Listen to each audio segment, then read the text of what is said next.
Having so many products in your shop is not doing what you think it is. We want to make more sales, right? And the thinking is we want to appeal to all the different types of people that might come visit our online store. Let's make something for everyone. That's how we'll make sales, right? The thing is, more products doesn't mean you're appealing to everyone, and it doesn't increase your chances of making a sale. In fact, it does quite the opposite. So do you have a shop where you have a ton of products and some of them have so many options for the customer to choose from? Like, say you sell pet collars and you're offering 10 different colors, or you have like 100 products in your shop. My own jewelry store used to be like that, but then I ran an experiment and found out that it was actually costing me sales. Having too many products or options means you're appealing to no one, because likely you're not able to make any one thing specific enough for the person it was intended for. I like to think of creating products and your ideal customer as like buying a birthday gift for a friend. If you don't know this friend very well, it's hard to make a gift or to find a gift that you know they'll love, right? And if your customer isn't going to love your product, they're not going to buy it. So if you have what I call a garage sale type of shop where you're selling a wide variety of things for lots of different types of people, it's likely you have not been able to think deeply and specifically about designing each product for that particular person. And don't worry, there is no shame in being a garage sale shop. My business used to be like that too, especially when you don't know what your customers want. So you just take a scattershot approach and hope something sticks, right? So I've been there myself. Don't feel bad, okay? Consider what the customer is seeing from their perspective.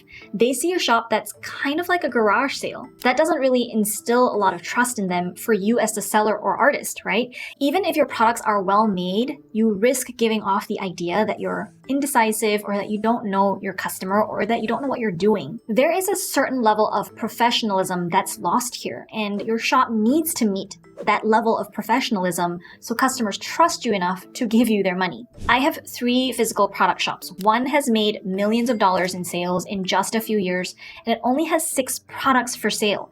It used to have at least double that amount, but we've since cut down on our offerings.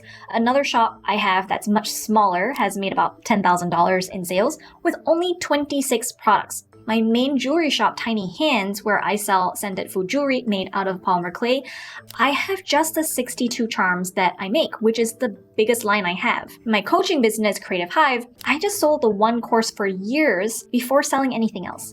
The point is, you don't need a lot of products to make a lot of money.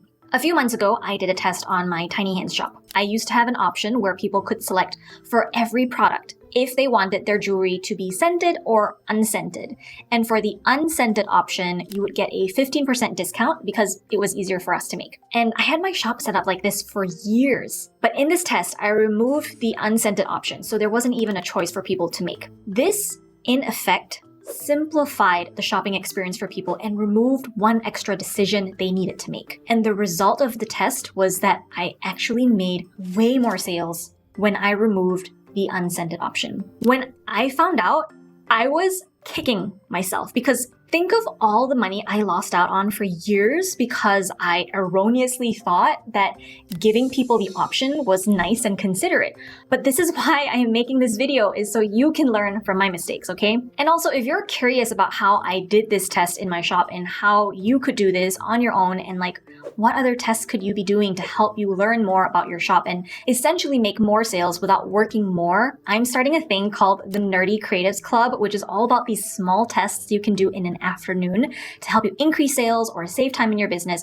It's on waitlist only, so if you're interested, there's a link to join the waitlist in the description. You probably already know this, right? When people are faced with so many options, it is overwhelming. Then we get analysis paralysis and we end up not making any decision at all because we're confused and we don't want to make a decision. You would actually be helping your customers if you curated your product line to only show them the best of what you have for sale and removing all the noise and distractions. There's also this thing where if your product line is unfocused, it's easy for people to just trust you less. Imagine a shop down the street that sells, say, tailoring services and fresh seafood and beach art and fantasy books. And it's all under one roof, one business. That's kind of odd, right? The thought you and I will likely have is this shop probably doesn't do any one of those things very well relative to a shop that just does tailoring or just sells seafood. And having a huge product line also means you probably need to buy more of and different kinds of supplies, and this becomes a problem when you have designs that rarely sell. The more that all your products can share the same pool of supplies, the better, because you'll save on costs and frankly, storage space too. But that one obscure product that never sells but requires like a special kind of fabric means you have to keep an inventory of that fabric. And I have seen artists feel pressured to make use of that particular fabric by designing new products using that fabric. But creating products with that supplies first approach makes it very hard to sell later on because you probably haven't considered if this is a product people want to buy. You're just trying to salvage some supplies that haven't been used and is just sitting on your shelf. Instead, when you create new products, you want to use a customer demand first approach where you use research to help guide you to what designs to make. That is what will help your work sell more easily. It's not a badge of honor to have hundreds of products.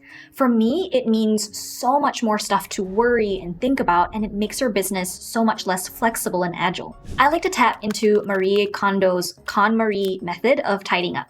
So rule number 6 of this method is asking yourself if it sparks joy before you throw it away, gift it, or donate it. So applying this to your business, ask yourself if this product has made you meaningful sales to justify taking up space in your product line and in your head.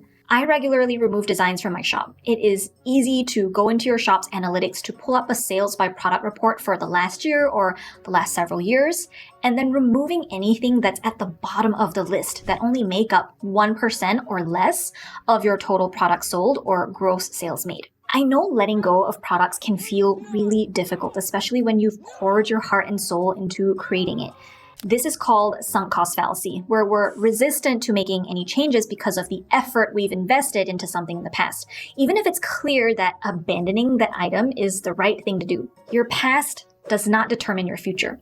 Our past can often carry a lot of baggage that hold us back from making decisions that your future needs. You've created the art. You have basked in the enjoyment and pleasure of making that art. Consider that it's service to you and that that piece of art doesn't have to mean anything more than that. Not everything you make has to be put on your store for sale with a price tag on it. As an artist, I believe some art you create needs to be intimately yours and yours alone. You don't have to share it with everyone else. Because when you feel like everything you make has to be made for sale, that's when things lead to creative burnout and you will start to resent your business and your art.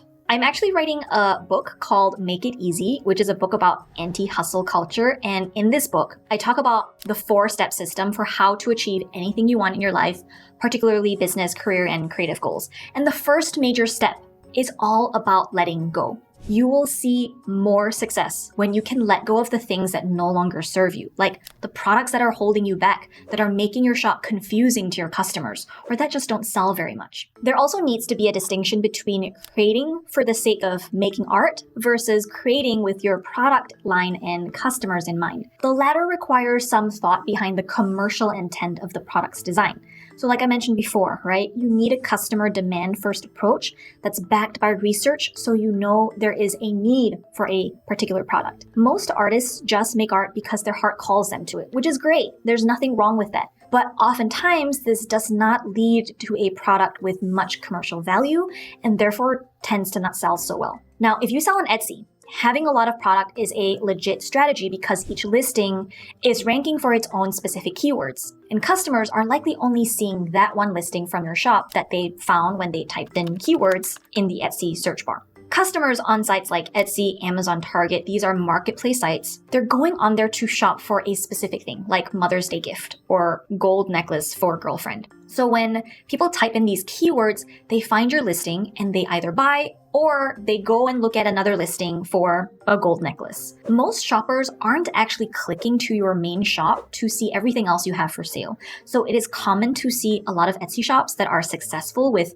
the hundreds of listings strategy because this strategy works on there and other marketplace sites like Amazon or Etsy. But if you're selling on your own website or even at a craft show, this strategy of having a lot of products will backfire on you. It is terrible for branding, and a big reason why most customers who shop on Etsy never actually remember the specific shop name they bought from. But in the situation where you have your own independent website, where a customer is likely to land on your homepage, see your entire product line, see your shop as a whole singular unit, your products need to present in a cohesive, unified way as well, or trust in your customer goes down and they're not going to buy. Also, it is just a heck of a lot more work to design and create so many products.